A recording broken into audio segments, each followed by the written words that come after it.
যাতে ছবি হয়ে গেছে একটু পিছিয়ে যান। তোমার ছবি হয়েছে, তুমি যাও।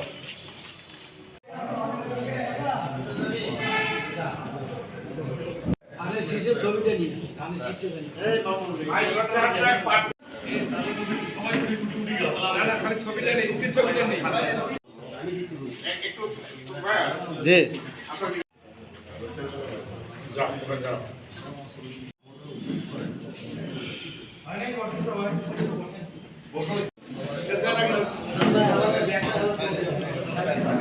আমাকে নির্বাচিত করবার জন্য সাংবাদিক হিসেবে নয়, এই এলাকার মানুষ হিসেবে আপনারা আপনাদের যথাযথ ভূমিকা পালন করবেন, এটি আমি নিঃসন্দেহে প্রত্যাশা করতে পারি।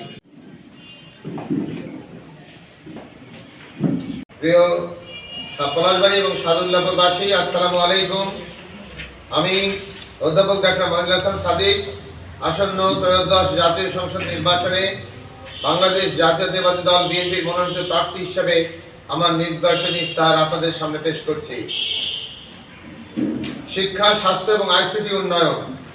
পলাশবাড়ী এবং সাদুল্লাহপুরের সকল শিক্ষা প্রতিষ্ঠানের ভৌত অবকাঠামো উন্নয়ন, শিক্ষার গুণগত মান নিশ্চিত করা হবে। 2 নম্বর, নীতিমালার ভিত্তিতে সকল নন এমপিভুক্ত স্কুল, কলেজ, মাদ্রাসা এবং প্রতিবন্ধী বিদ্যালয়কে এমপিভুক্ত করা হবে।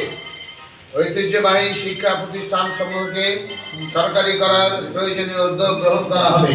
গাইবান্ধায় একটি পূর্ণাঙ্গ কৃষি বিশ্ববিদ্যালয় এবং মেডিকেল কলেজ স্থাপনের জন্য কার্যকর ব্যবস্থা গ্রহণ করা হবে।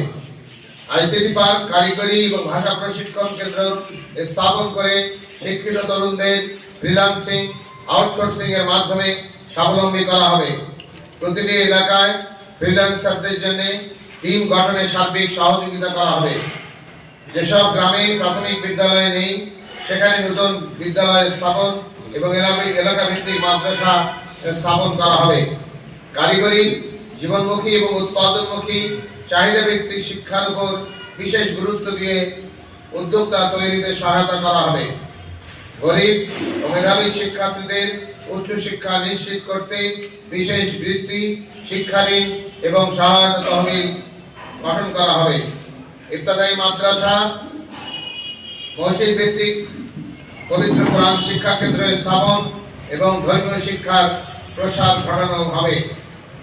এই প্রসঙ্গে বলে রাখা প্রয়োজন যে এইবার বিএনপির পক্ষ থেকে সকল ইমাম, খতিব এবং মুয়াজ্জিনদের জন্য এবং অন্যান্য ধর্মাবলম্বীদের, পুরোহিত, সেবায়ত, ধর্মযাচক তাদের জন্যও একই রকম ব্যবস্থা থাকবে এবং এই ব্যবস্থার মধ্যে মাসিক, মাসোহারা এবং 2টি উৎসব ভাতা প্রদান করা হবে।